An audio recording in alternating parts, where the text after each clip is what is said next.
Bonjour, c'est Géraldine. Alors dans cette vidéo, j'avais envie de vous parler d'un outil qui, moi, m'a permis vraiment d'apaiser mes relations, euh, d'éviter que je ne fasse des reproches aux personnes qui m'entourent, des personnes que j'aime, qui m'entourent. Et j'étais vraiment dans un mode reproche, c'est-à-dire si c'était une bonne journée, tout allait bien. Si c'était une mauvaise journée, j'avais tendance à dire, ah ben oui, tu as fait ça, pourquoi tu n'as pas fait ça? Pourtant, je te l'avais demandé, etc. Et j'étais un petit peu dictateur, tu vois. Donc, le principe de la communication non violente, et c'est ça l'outil en fait, enfin l'outil, la philosophie, c'est d'apaiser les relations, de créer des relations harmonieuses autour de nous, en commençant par s'écouter.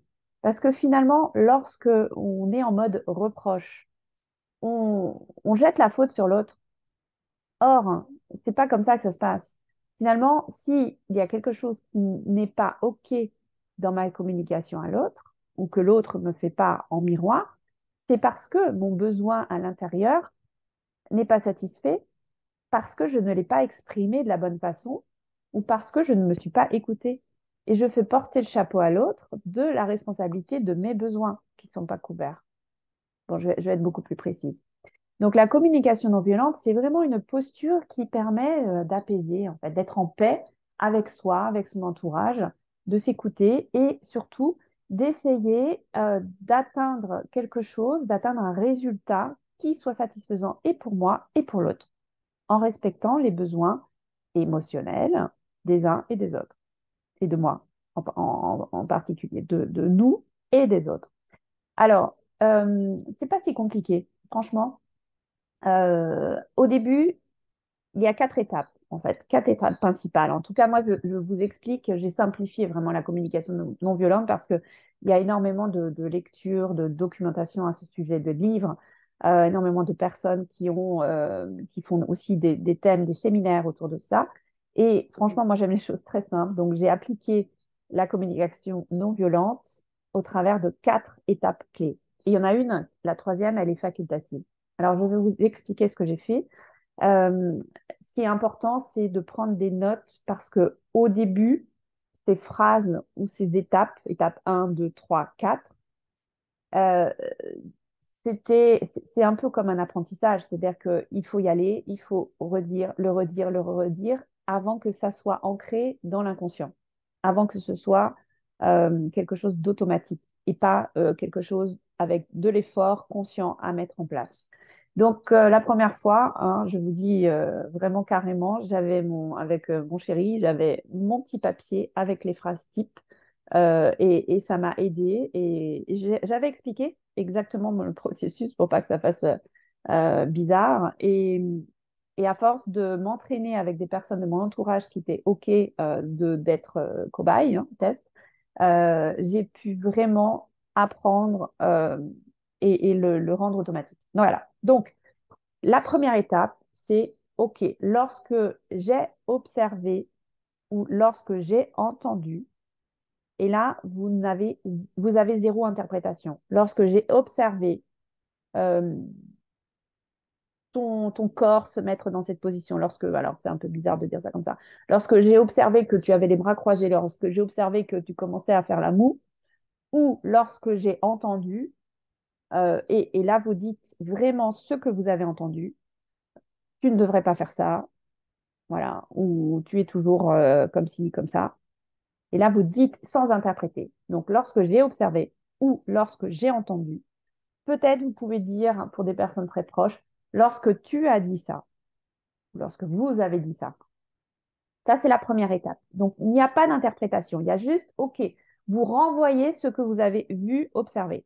Deuxième étape, voilà ce que j'ai ressenti. Et moi, vraiment, la phrase bateau, c'est j'ai ressenti un mal-être. Je me suis sentie mal. Vous pouvez le dire d'une autre façon. Je me suis sentie mal, j'ai ressenti un mal-être, j'ai ressenti un malaise. Si vous ne savez pas vraiment définir l'émotion principale, ou peut-être j'ai ressenti de la tristesse, ou j'ai ressenti de la colère, une forte colère. Vous voyez, en fait, c'est vraiment vous expliquer ce que ça vous a fait à l'intérieur, sans jugement. Donc, lorsque tu m'as dit ça, lorsque j'ai entendu ça, Voilà ce que ça m'a fait à l'intérieur. C'est la deuxième étape. La troisième est facultative. La troisième, c'est est-ce que c'est ce que tu voulais faire? C'est facultatif parce que ça dépend des fois. Parfois, c'est complètement aberrant de dire cette phrase dans le sens où j'ai ressenti la colère. Est-ce que c'est ça que tu voulais provoquer chez moi? Quoique, parfois, c'est ça, on titille, on titille. Donc, cette troisième, elle est facultative.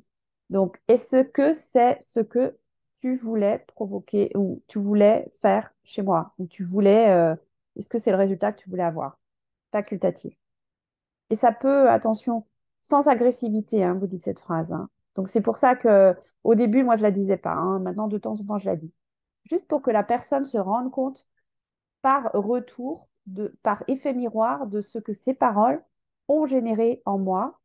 Et OK, c'est un retour, c'est OK. Est-ce que c'est ça que tu voulais vraiment provoquer chez moi? La personne, dans la plupart des cas, bah non, pas du tout. Et là, c'est intéressant parce que là, elle commence à faire attention à ce qu'elle dit. Quatrième étape, et ça c'est génial, c'est vraiment une étape où on est en collaboration.